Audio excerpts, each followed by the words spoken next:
divin chef de ma foi, dans ma faiblesse immense, que ferais-je sans toi? Je soif de ta présence, divin chef de ma foi. Dans ma faiblesse immense, que ferais-je sans toi?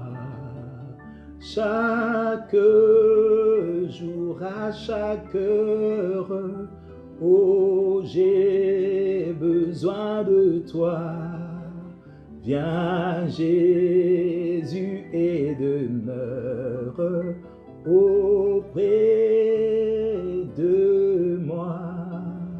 Chaque jour, à chaque heure, oh, j'ai besoin de toi.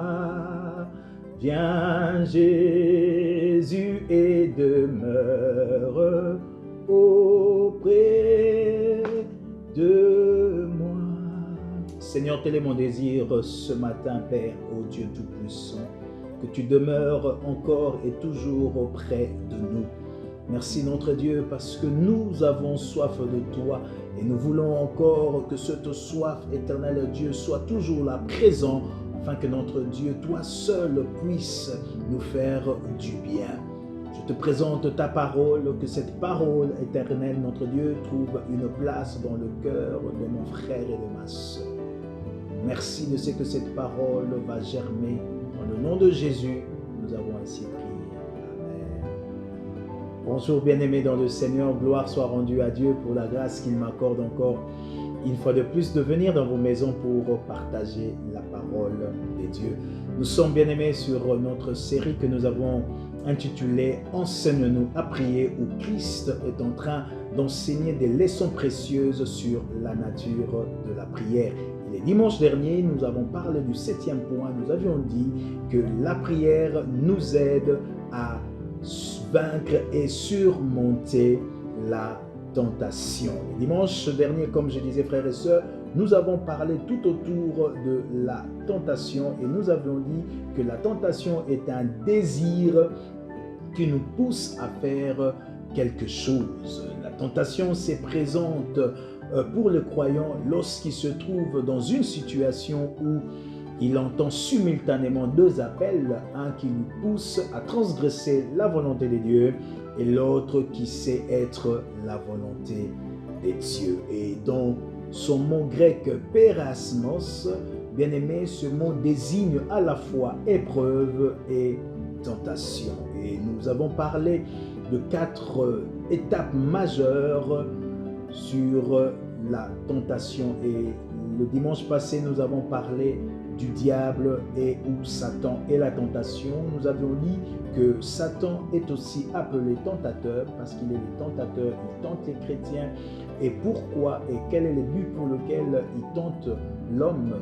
Premièrement, d'abord bien-aimé, ce qu'il faut savoir, c'est que le sort du diable est déjà connu parce que le diable, frères et sœurs, ira en enfer. Il n'y a pas de réflexion, il n'y a même pas à dire il peut se convertir aujourd'hui. Le sort du diable est déjà connu dans la parole de Dieu. Voilà pourquoi la Bible déclare: Satan est descendu animé d'une grande colère, sachant qu'il a peu de temps. Peu de temps, pourquoi? Pour essayer de détourner la plupart de nous pour ne pas avoir la vie des dieux. Mais par contre, comme je le disais, l'homme, son sort n'est pas encore scellé. Voilà pourquoi, frères et sœurs, il est important que nous puissions nous attacher à l'Éternel. Et nous avons parlé du but de la tentation du diable et nous avons dit le but c'est de détourner le croyant de Dieu, de nous éloigner de la présence des dieux et nous avons parlé, que nous remarquons même dans les églises, frères et sœurs dans le Seigneur, l'homme s'éloigne au fur et à mesure et il y a une voix qui te parle au-dedans de toi pour te faire même douter de la parole de Dieu, te parler pour te dire que voilà, les frères et les sœurs ne sont pas des gens de bien, ainsi de suite. Et le but encore de la tentation, frères et sœurs, pour le diable nous pousse à éteindre la flamme de l'esprit en nous. Voilà pourquoi il nous tente nuit et jour.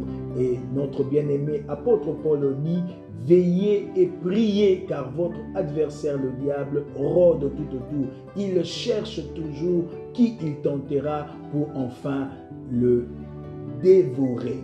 Frères et sœurs, il est important que nous puissions comprendre que le diable nous pousse à nous éloigner de Dieu, afin que nous ne puissions pas bénéficier de la vie de Dieu qui nous a donnée par son Fils Jésus-Christ. Aujourd'hui, frères et sœurs, dans le Seigneur, nous continuons dans les étapes majeures de la tentation. Aujourd'hui, notre deuxième point, nous parlerons de Dieu et la tentation. Frères et sœurs, dans le Seigneur, le diable ne peut tenter qu'avec la permission de Dieu. Vous pouvez voir ça dans le livre de Job 1,12. La Bible dit que Satan est venu une fois se présenter devant le Seigneur. Et le Seigneur lui dit, « As-tu vu mon serviteur Job ?» Ils ont eu à échanger et Satan a donné ses arguments. Et après avoir donné ses arguments, Dieu lui dit, « Tu peux toucher tout ce qu'il a, tu peux tenter, tu peux faire tout ce que tu veux, mais ne touche pas à sa vie. » La Bible nous montre clairement, bien-aimés, que Dieu a permis à Satan de tenter Job. Et nous voyons cela aussi dans le Nouveau Testament, dans le livre de Matthieu 4, le premier verset. La Bible nous dit, le Saint-Esprit a conduit Jésus dans le désert pour être tenté. C'est-à-dire que le Saint-Esprit, Dieu a donné la permission à Satan de tenter son Fils, de tenter Jésus. Dieu, frères et sœurs, permet la tentation car elle constitue une épreuve de la foi destinée à fortifier le croyant. Lorsque Dieu permet la tentation, bien-aimés, c'est pour nous aider. Cette épreuve de la foi est destinée à nous fortifier. À chaque fois que nous pouvons être tentés, bien-aimés dans le Seigneur, et lorsque nous remportons l'épreuve mise devant nous, c'est pour que Dieu nous enseigne quelque chose. Voilà pourquoi, frères et sœurs, Jacques 1,12 dit, « Heureux l'homme qui supporte patiemment la tentation, car après avoir été éprouvé, il recevra la couronne de vie que le Seigneur a promis à ceux qui l'aiment. » Bien-aimé, il y a des choses qui peuvent se présenter devant toi, il y a des choses qui se présentent devant moi. Le Seigneur permet à Satan de nous tenter, mais laisse-moi te dire, frères et sœurs, après la tentation, il y a toujours la gloire. Souvenez-vous de l'histoire de Jésus.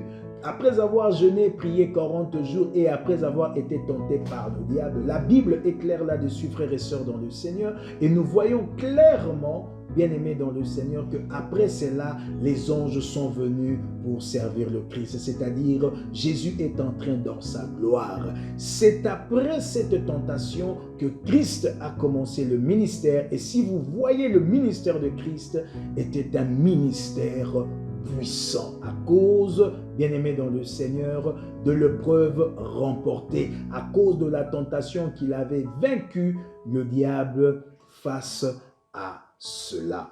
Frères et sœurs dans le Seigneur, Dieu n'a jamais tenté un croyant, mais il le fait passer par des chemins pour l'éprouver. Et le but de l'épreuve est pour nous rendre encore plus forts et conscients de l'amour infini de Dieu dans nos vies, de reconnaître que sa présence est continuelle, sans faille, et de son amitié sans fin. Bien-aimé, voilà, j'aime une chanson qui dit « Mon meilleur ami, mon ami de tous les temps, toujours prêt à me consoler, Yahweh, mon meilleur ami, moninga na ngai ya motema, akotisanga na fami ya bonzambe, na betelo lisolo ya kamarade nanga, azalaka lisusu kamarade te, akoma na ye fami na ngai. Jésus mon meilleur ami, mon meilleur ami, Jésus mon meilleur ami. Quand la dépression a frappé à ma porte, Yahweh, impossible d'en parler, personne ne pouvait me comprendre. Oh bien-aimé, nous avons trouvé un ami fidèle, un ami qui n'abandonne personne, un ami qui est toujours avec nous, un ami qui nous soutient malgré les hauts, malgré les bas. Il reste là, toujours présent pour nous consoler et nous faire du bien, parole du Seigneur. Oui, bien-aimés dans le Seigneur, si nous pouvons voir tout cela, nous pourrons dire que même si Dieu permet que nous soyons tentés par le diable, en même temps, il contrôle la tentation en mesurant l'intensité. Frères et sœurs, la Bible dit dans 1 Corinthiens 10, 13, « Aucune tentation ne vous est survenue qui n'ait été humaine.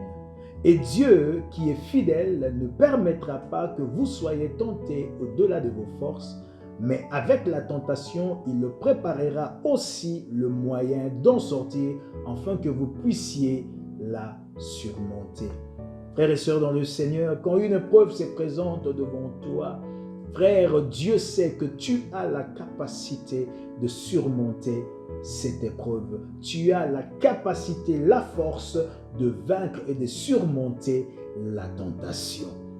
Voilà, bien-aimé, l'apôtre Paul dit, aucune tentation ne vous est survenue qui soit au-delà de vos forces, qui ne soit d'abord humaine et que cela soit au-delà de vos forces. Dieu préparera et fera tout pour que nous puissions surmonter la tentation, bien-aimé dans le Seigneur.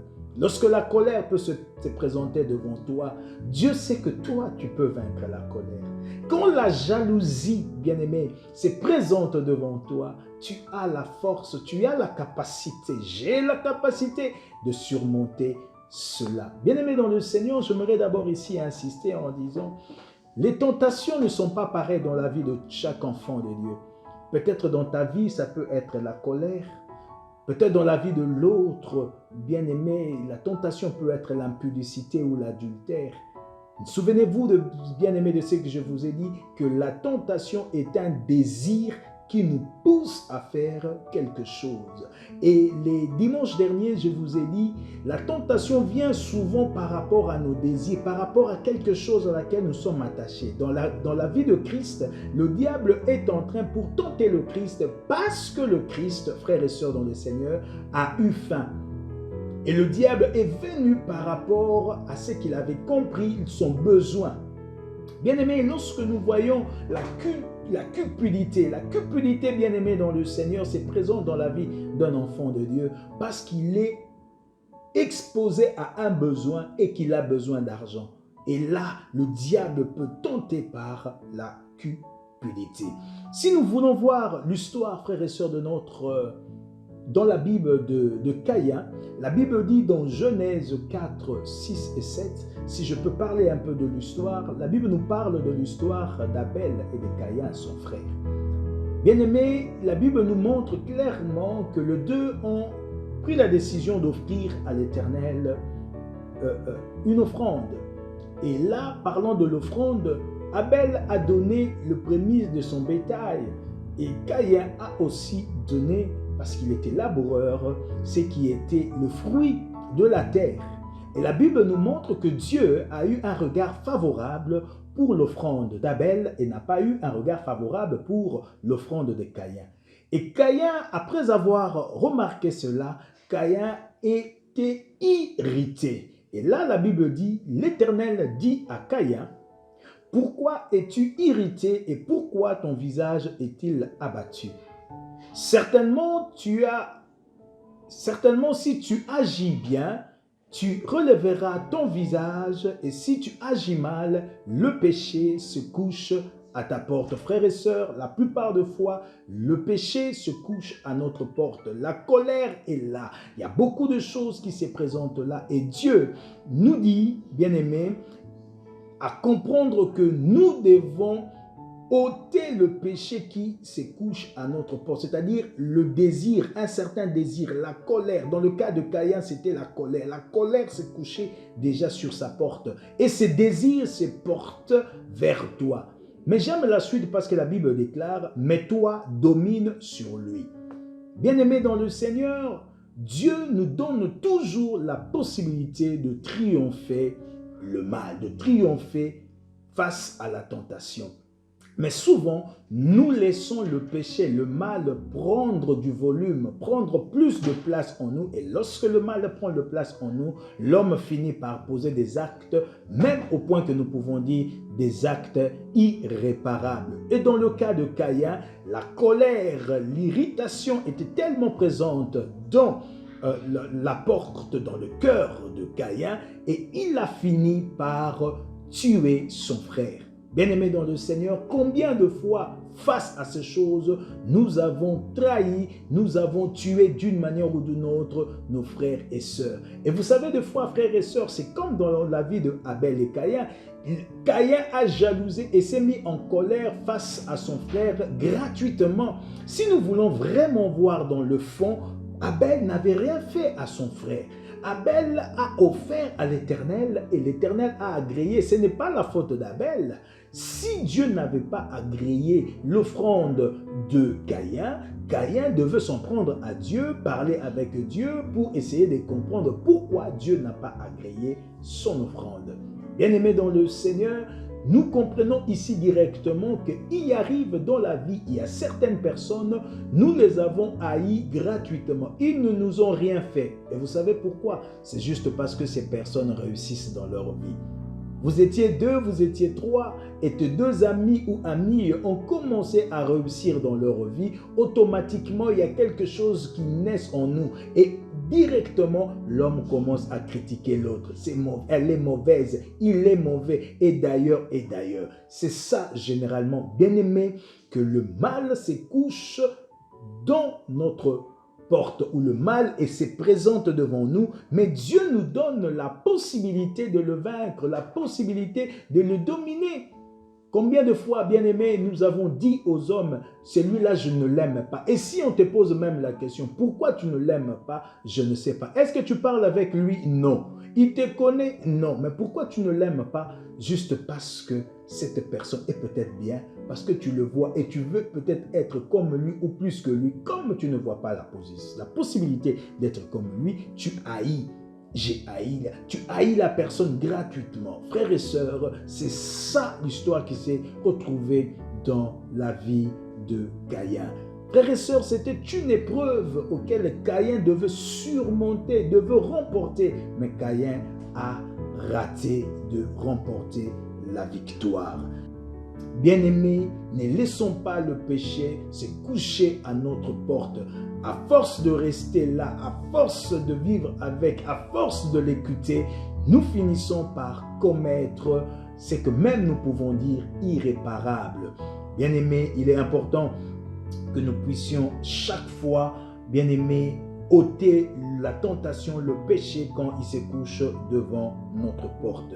Bien-aimés, il y a des moments de tentation qui se présentent devant nous. Et Dieu nous parle et nous entendons une douce mélodie, une douce voix qui nous parle en nous disant « Ne fais pas cela ». Frères et sœurs, oh Dieu est bon, Dieu est merveilleux.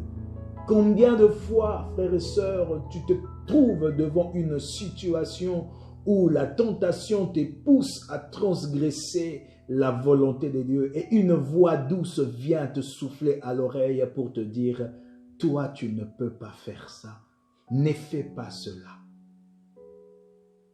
Oh bien-aimé, j'aime cette chanson qui dit « Il y a une douce mélodie dans son sanctuaire.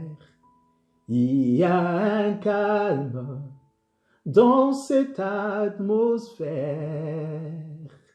Viens de poser des mains. Oh bien-aimé, les paroles m'échappent, mais j'aime ça. Il y a une douce mélodie, une douce voix qui vient nous dire, ne fais pas ça. Toi, tu ne peux pas faire ça. À toi, Dieu ne permet pas. Bien-aimé, je me rappelle d'une histoire qu'on m'avait racontée. Un homme de Dieu. Oh, bien-aimé, Dieu est bon. Dieu est fidèle, Dieu est bon. Vous savez, frères et sœurs, quand cette douce voix nous parle, j'aime de fois me poser toujours la question en me disant, Jésus à ma place fera-t-il cela? Bien-aimés, si chaque fois nous arrivons à nous poser la question à savoir si Christ à notre place fera cela, bien-aimés, ça nous poussera à éviter beaucoup de choses. Un homme de Dieu, comme je disais, m'a raconté une histoire d'un frère. Il a rencontré le Seigneur, il a commencé à vivre avec le Seigneur, marcher dans la sanctification, dans l'abstinence. Et un jour, le frère se rend compte que ça fait des années qu'il n'a jamais plus connu ce genre de choses. Et il était fatigué, il dit, non, aujourd'hui, je dois aussi satisfaire mon corps, ma chair, parce que la chair commençait à lui pousser à des désirs. Et ce frère a décidé de prendre une femme et en direction de l'autel. Alors qu'ils étaient en train d'avancer pour aller à l'autel, bien-aimé, Dieu est fidèle et bon et capable d'utiliser qui il le veut. Au moment où ils avançaient juste devant pour arriver à l'autel, ils le trouvent un fou à côté. Et le fou commençait à parler et à crier très fort en disant « Celui qui entrera à l'autel aujourd'hui mourra ». Bien-aimé, tellement que le frère a entendu cette parole, bien-aimé dans le Seigneur, il a eu peur et il a fui. Il a quitté le lieu où il voulait se rendre pour laisser le péché qui s'est couché à sa porte prendre la place. Bien-aimé, voilà pourquoi je disais, Dieu crée de moyens toujours pour nous faire sortir de la situation où nous nous trouvons. C'est nous qui ne prenons pas garde lorsque le Seigneur nous parle. Voilà pourquoi je disais, bien-aimé, que Dieu nous parle toujours. Et moi, je me dis, chaque fois, est-ce que Dieu, à ma place, il fera cela? Bien-aimé, nous avons fait des erreurs. Et les erreurs que nous avons faites, parce que nous n'avons pas laissé Dieu l'occasion de nous diriger, de nous conduire comme il faut. Nous avons laissé nos sentiments, nos désirs prendre les dessus. Or, si à chaque fois nous nous posons la question à savoir si c'était Jésus, fera-t-il cela? Si c'était Jésus, est-ce qu'il allait mentir?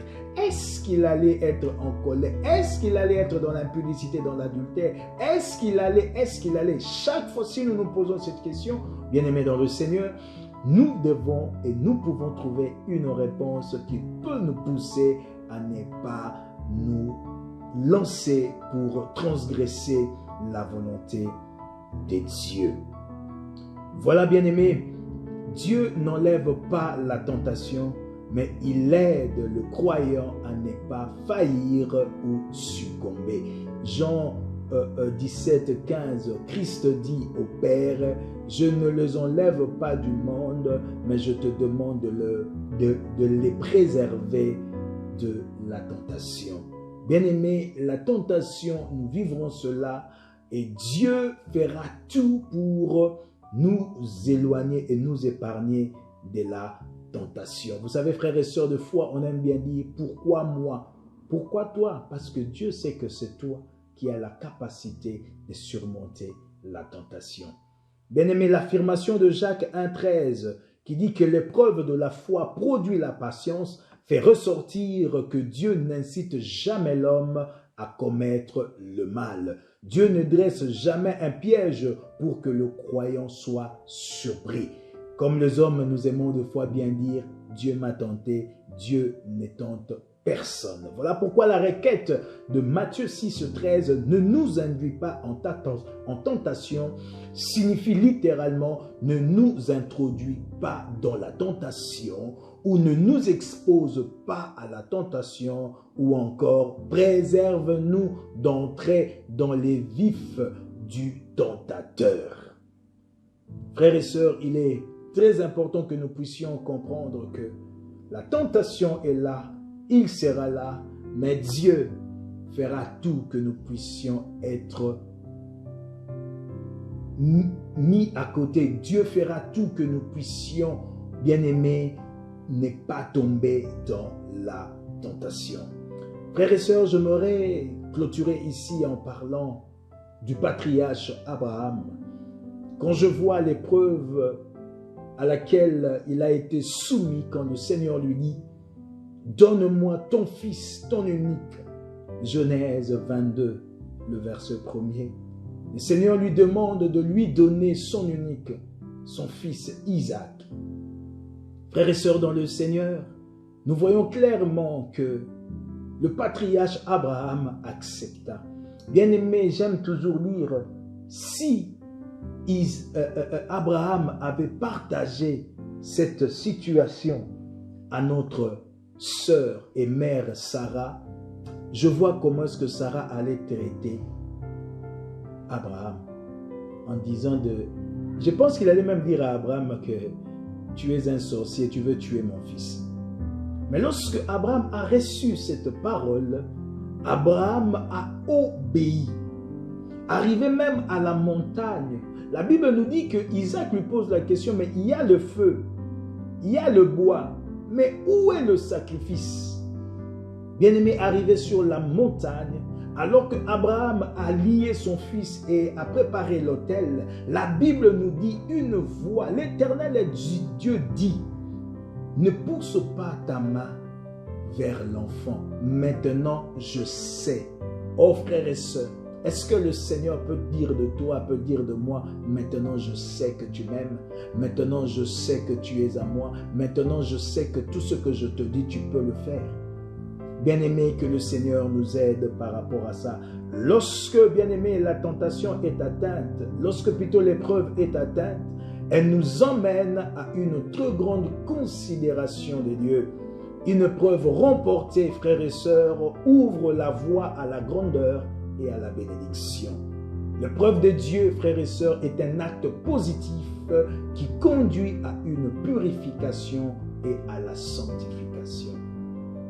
Frères et sœurs, regardez Christ notre Seigneur, après avoir été tenté, la Bible dit qu'il est ressorti de là et c'est là où a commencé son ministère. Dieu est la tentation, Dieu nous aide à vaincre la tentation, Dieu nous aide à remporter des victoires.